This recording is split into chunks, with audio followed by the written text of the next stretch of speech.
সবাইকে শুভ নববর্ষ বন্ধুরা। সবাই কেমন আছো? আমিও ভালো আছি, আশা করছি তোমরাও ভালো আছো। তো দুঃখের বিষয় হলো আজকে বছরের প্রথম দিন, কিন্তু ডাল খেতে হবে।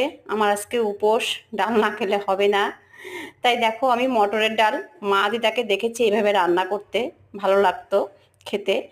তো এই ডালটাকে আমি প্রথমে একটু নুন আর তেল দিয়ে মেখে নিলাম, নিয়ে এদিকে গরম জল বসিয়ে দিয়েছি, দিয়ে ফুটতে বসিয়ে দেবো। এর জন্য ডালের জন্য আমি সজনে, করলা আর গোটা গোটা বেবি এই টমেটোগুলো নিয়েছি। এটা কিন্তু খেতে দারুণ লাগে। আর এই ডালটা ফুটে উঠেছে, এখন আমি এর মধ্যে কিছুটা কাঁচা লঙ্কা দিয়ে দিলাম, ঝাল অনুযায়ী যে যেমন ঝাল খাবে। এই করতে করতে আমার ডালটা সেদ্ধও হয়ে গেল। এই সেদ্ধ হওয়ার পরে টমেটোগুলো, সজনেগুলো এর মধ্যে দিয়ে দিলাম।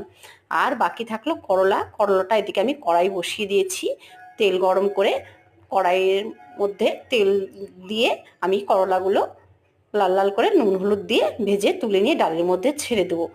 আর এখানে গরম জল আমি ব্যবহার করব ডালের মধ্যে। ডালের জলটা শুকিয়ে গেছিলো, গরম জল দিয়ে দিলাম কিছুটা। দেওয়ার পরে ডালের মধ্যে নুন হলুদ একসঙ্গে দিয়ে ভালো করে সেদ্ধ করে নিলাম এই সজনে ডাঁটাটা, টমেটোটা। এরপরে করলাটা এর মধ্যে দিয়ে দিচ্ছি, দিয়ে এর মধ্যে এখন একটা ফোড়ন দেবো। ফোড়নে আছে শুকনো লঙ্কা, তেজপাতা আর পাঁচ ফোড়ন দিয়ে ভালো করে ফোড়নটাকে পুড়িয়ে ডালটা এর মধ্যে ছেড়ে দেবো।